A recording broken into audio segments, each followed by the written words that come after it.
7월 30일 그 마지막은 영생이라는 제목으로 로마서 6장 15에서 23절의 말씀입니다. 사랑의 하나님 감사합니다. 오늘도 말씀 묵상일 시간을 주시니 감사합니다. 이 시간을 통하여서 하나님의 말씀이 들리고 복음이 들리기 원합니다. 말씀대로 믿고 살고 누린 인생이 되게 하시고 이 시간도 우리와 함께하여 주시옵소서. 감사드리옵고 예수님의 거룩하신 이름으로 기도드립니다. 아멘. 본문의 말씀입니다. 그런즉 어찌하리요? 우리가 법 아래에 있지 아니하고 은혜 아래에 있으니 죄를 지으리요? 그럴 수 없느니라. 너희 자신을 종으로 내주어 누구에게 순종하든지 그 순종함을 받는 자의 종이 되는 줄을 너희가 알지 못하느냐? 혹은 죄의 종으로 사망에 이르고 혹은 순종의 종으로 의에 이르느니라. 하나님께 감사하리로다. 너희가 본래 죄의 종이더니 너희에게 전하여 준 바 교훈의 본을 마음으로 순종하여 죄로부터 해방되어 의에게 종이 되었느니라. 너희 육신이 연약함으로 내가 사람의 예대로 말하노니 전에 너희가 너희 지체를 부정과 불법에 내주어 불법에 이른 것 같이 이제는 너희 지체를 의에게 종으로 내주어 거룩함에 이르라. 너희가 죄의 종이 되었을 때에는 의에 대하여 자유로웠느니라. 너희가 그때 무슨 열매를 얻었느냐? 이제는 너희가 그 일을 부끄러워하느니 이는 그 마지막이 사망임이라. 그러나 이제는 너희가 죄로부터 해방되고 하나님께 종이 되어 거룩함에 이르는 열매를 맺었으니 그 마지막은 영생이라. 죄의 삭은 사망이요 하나님의 은사는 그리스도 예수 우리 주 안에 있는 영생이니라. 아멘. 도움말입니다. 15절의 법 아래에는 율법의 통치를 받는 것을 뜻합니다. 교훈 17절의 교훈의 본은 바울이 전한 복음을 뜻합니다. 해방은 제한이나 얽매임에서 풀려나 자유롭게 된 상태로 노예 해방에 사용되는 용어입니다. 19절의 사람의 예대로 말하노니는 죄를 섬기는 것과 하나님을 섬기는 것에 관한 영적 진리를 세상의 주인과 종의 관계에 비유하여 쉽게 설명하는 것을 말합니다. 본문 요약입니다. 우리는 누구에게 순종하느냐에 따라 그의 종이 됩니다. 하나님께 순종하는 자는 의의 종이 되어 영생의 열매를 맺지만 죄의 종이 되는 자는 사망의 열매를 맺습니다. 그러므로 우리는 자기 지체를 부정과 불법에 내주지 말고 교훈의 본을 마음으로 순종하여 거룩함에 이르러야 합니다. 오늘의 중보기도입니다. 주의 은혜로 죄에서 해방되어 순종의 종으로 세워진 목회자들이 거룩함에 이르는 열매를 맺게 하옵소서. 아멘. 본문 해설입니다. 첫 번째, 죄의 종 15에서 16절의 내용입니다.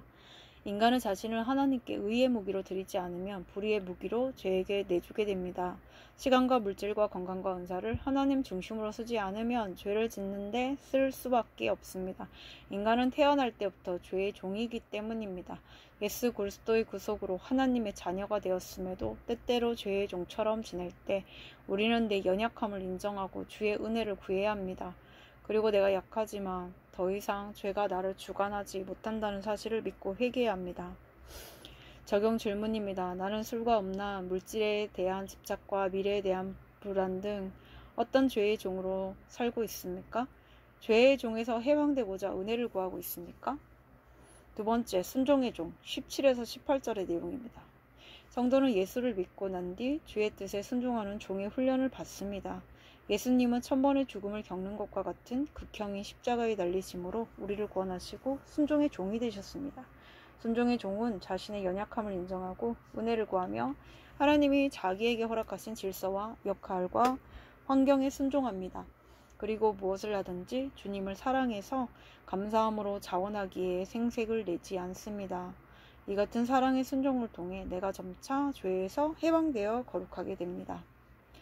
적용 질문입니다. 순종할 수 없는 부모님과 직장 상사 등의 밑질서가 나를 순종의 종이 되게 하려고 하나님이 허락하신 완벽한 세팅임을 믿어집니까? 세 번째, 사망 또는 영생 19에서 23절의 내용입니다. 육체의 생명이 살든지 죽든지 둘 중 하나이듯 영혼도 영생의 열매를 맺지 않으면 사망의 열매를 맺습니다.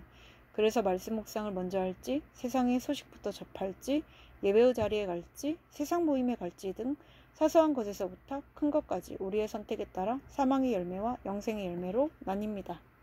예수 믿기 전에는 행복을 위해 사느라 죄의 종이 되었지만 이제는 거룩을 위해 사는 순종의 종이 되어야 합니다. 이처럼 거룩한 열매를 맺는 삶이 영생입니다. 적용 질문입니다. 전에는 당연하게 생각했던 말과 행동 중에서 이제는 부끄럽게 느껴지는 것이 무엇입니까? 있습니까? 오늘 기도하기는 죄의 종으로 살던 인생을 순종의 종으로 살게 하시려고 말씀과 십자가와 믿음의 공동체를 주셨는데 힘들다고 불평만 늘어놓은 것을 용서해 주옵소서.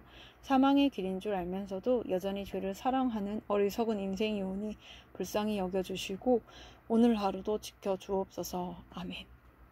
묵상 간증입니다. 나의 해방일지란 제목으로 서은영님의 말씀 적용글입니다.